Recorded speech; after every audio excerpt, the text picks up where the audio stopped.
Hello అందరికీ welcome back to Dolly dumplings. ఇవాళ recipe వచ్చేసి సంక్రాంతి స్పెషల్ కజ్జికాయలని ఎలా చేసుకోవాలో ప్రాసెస్ ఏందో చూసేద్దాము. ఈ కజ్జికాయలని లోపల స్టఫింగ్ ఒక్కొక్కలా చేస్తూ ఉంటారండి. ఇలా కూడా ఒకసారి తప్పకుండా ట్రై చేసి చూడండి, చాలా బాగుంటాయి. ఇప్పుడు పిండిని కలుపుకోవడం కోసం వీలుగా ఉన్న ఒక ప్లేట్ని కానీ బౌల్ని కానీ తీసుకొని ఇందులో 1 కప్పు గోధుమ పిండిని వేసుకోవాలి. నేను ఇక్కడ గోధుమ పిండితో చేస్తున్నానండి, మీకు కావాలంటే మైదాతో కూడా చేసుకోవచ్చు. అలాగే ఏ కప్పుతో అయితే గోధుమ పిండిని తీసుకుంటారో ఆ కప్పుతో అరకప్పు ఉప్మా రవ్వను తీసుకొని మిక్సీ పట్టుకొని వేసుకోవాలండి. నేను ఇక్కడ వెయిట్ వైజ్లో గోధుమ పిండి అయితే 1/2 కేజీ తీసుకున్నానండి. ఇప్పుడు ఇందులో ఒక 1/2 టేబుల్ స్పూన్ సాల్ట్ని వేసుకొని ఈ 3 బాగా మిక్స్ అయ్యేలాగా మిక్స్ చేసుకోవాలి.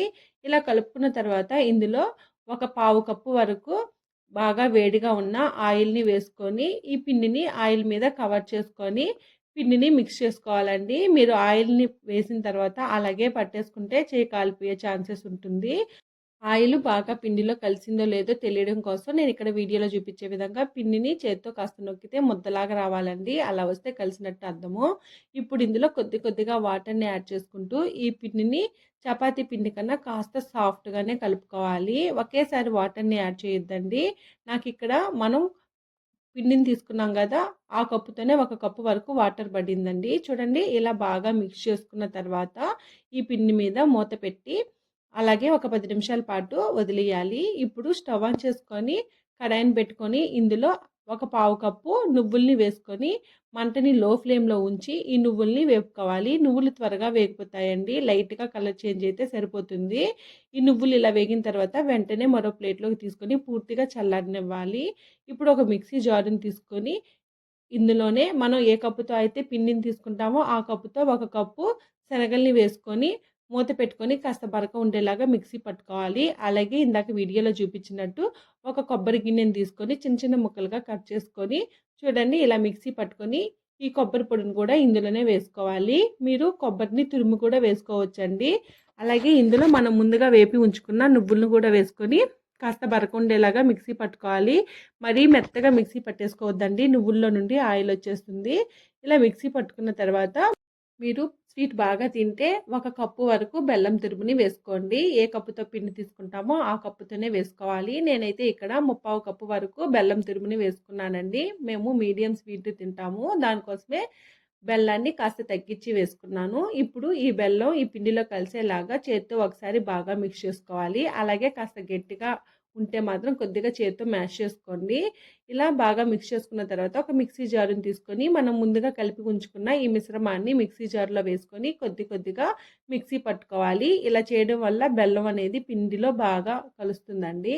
అలాగే మిగిలిన పిండిని కూడా మిక్సీ జార్లో వేసుకొని ఇందులోనే 5-6 యాలకులను కూడా వేసుకొని కాస్త మెత్తగా మిక్సీ పట్టుకొని ఈ పొడిని కూడా మనం ముందుగా తీసి పెట్టుకున్న మిశ్రమంలో వేసుకొని ఒకసారి బాగా మిక్స్ చేసుకోవాలి. చూడండి, ఇలా కలుపుకోవడం వల్ల ఈ స్టఫింగ్ అనేది ఈవెన్గా మిక్స్ అవుతుంది. చూడండి, ఇలా బాగా కలుపుకున్న తర్వాత ఈ స్టఫింగ్ని పక్కకు పెట్టేసుకొని మనం ముందుగా కలిపి ఉంచుకున్న ఈ కజ్జికాయల మిశ్రమాన్ని ఒకసారి మళ్ళీ బాగా మిక్స్ చేసుకోవాలి. చూడండి, 5 నిమిషాల పాటు ఇలా బాగా కలుపుకోవాలి. ఒకవేళ మీరు కలుపుకోలేకపోతే పప్పు గుత్తితో కానీ లేదా ఏదైనా పొటాటో మ్యాషర్తో కానీ ఈ పిండిని బాగా కొట్టి తీసుకోవాలండి. మీరు పిండిని ఎంత సాఫ్ట్గా కలుపుకుంటారో కజ్జికాయలు అనేది అంత పర్ఫెక్ట్గా వస్తాయండి. చూడండి, ఇలా బాగా మిక్స్ చేసుకున్న తర్వాత ఇందులోంచి కొద్దిగా పిండిని తీసుకొని ముద్దలుగా చుట్టుకోవాలండి. అలాగే అంతా పిండిని మాత్రం ముద్దలుగా చుట్టేసుకోవద్దండి, పిండి అనేది డ్రై అయిపోయే ఛాన్సెస్ ఉంటుంది. దానికోసమే హాఫ్ పిండిని ముద్దలుగా చుట్టుకొని మిగిలిన పిండి మీద ఏదైనా క్లాత్ని కవర్ చేసి ఉంచుకోవాలి. ఇప్పుడు చపాతీ రాయిని తీసుకొని దాని మీద కాస్త పొడిపిండిని స్ప్రింకిల్ చేసుకొని మనం ముందుగా ముద్దలు చుట్టి ఉంచుకున్న పిండిని తీసుకొని ఇక్కడ చపాతీలాగా రోల్ చేసుకోవాలండి. మరీ పలుచగా రోల్ చేసుకోకూడదు, అలానే మరీ మందంగా కూడా ఉండకూడదండి. మీడియం థిక్నెస్ ఉండేలాగా రోల్ చేసుకోవాలి. చూడండి, కొద్దిగా పిండిని స్ప్రింకిల్ చేసుకుంటూ ఈ చపాతీని రోల్ చేసుకోవాలండి. చూడండి, థిక్నెస్ అనేది ఇలా ఉంటే సరిపోతుంది.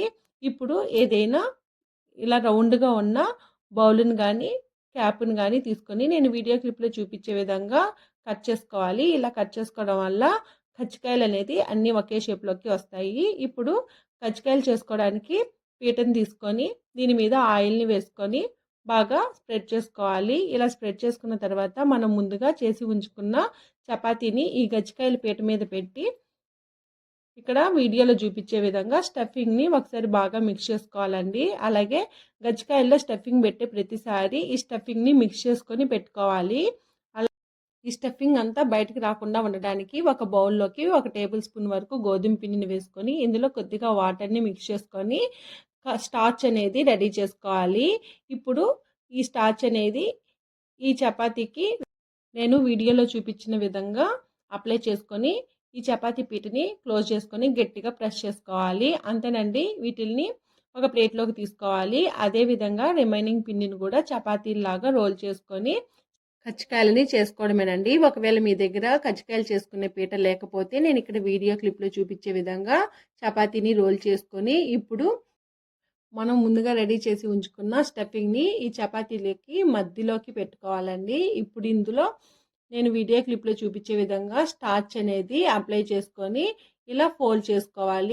కాస్త గట్టిగా ప్రెస్ చేసుకోవాలి. అలాగే మనం కజ్జికాయలు పీట మీద చేసినట్టు షేప్లోకి రావడానికి ఇలా ఫోల్డ్ చేసుకొని ప్రెస్ చేసిన తర్వాత ఫోర్క్తో నేను వీడియో క్లిప్లో చూపించే విధంగా షేప్ చేసుకోవాలి. అంతేనండి, కజ్జికాయలు పీట లేకపోయినా కానీ ఈజీగా కజ్జికాయల్ని ప్రిపేర్ చేసుకోవచ్చు. ఇలా అంతా పిండిని రెడీ చేసుకున్న తర్వాత స్టవ్ ఆన్ చేసుకొని కడాయిని పెట్టుకొని డీప్ ఫ్రైకి సరిపడా ఆయిల్ వేసుకొని ఆయిల్ మీడియం హాట్గా ఉన్నప్పుడు మనం ముందుగా రెడీ చేసి ఉంచుకున్న కజ్జికాయలని కడాయికి ఎన్ని సరిపోతాయో అన్ని మాత్రమే వేసి మంటని మీడియం టు లో ఫ్లేమ్లోకి అడ్జస్ట్ చేసుకుంటూ ఈ కజ్జికాయలని వేపుకోవాలండి. మంటని హై ఫ్లేమ్ మీద చేశారంటే మాత్రం కజ్జికాయలు అనేది క్రిస్పీగా రావు, అలాగే కలర్ అనేది త్వరగా చేంజ్ అయిపోతుంది. చూడండి, ఇలా వేపుకున్న తర్వాత వీటిని ఆయిల్లోంచి డ్రైన్ చేసుకొని పక్కకు పెట్టుకోవాలి. ఇలా లైట్ గోల్డెన్ బ్రౌన్ కలర్ వస్తే సరిపోతుందండి. ఇవి చల్లారిన తర్వాత రంగు అనేది మరి కాస్త మారుతుంది. అదేవిధంగా రిమైనింగ్ గజ్జికాయలను కూడా ఆయిల్లో వేసుకొని డీప్ ఫ్రై చేసుకోవాలి. అంతేనండి, కజ్జికాయలు రెడీ అయిపోయాయి. అలాగే ఇది పూర్తిగా చల్లారిన తర్వాత ఏదైనా ఎయిర్ టైట్ డబ్బాలకి స్టోర్ చేసుకోవాలండి. మీరు కాస్త వేడి మీదుగా స్టోర్ చేసుకుంటే మెత్తగా అయిపోయే ఛాన్సెస్ ఉంటాయి. చూసారు కదా కజ్జికాయలని ఎలా చేసుకోవాలో ప్రాసెస్ ఏందో. ఈ వీడియో మీకు నచ్చితే లైక్ చేయండి, షేర్ చేయండి, కామెంట్ చేయండి. మరిన్ని రెసిపీస్ కోసం మన ఛానల్ని సబ్స్క్రైబ్ చేసుకొని నోటిఫికేషన్ సింబల్ని ఆన్ చేయండి. Thank you for watching.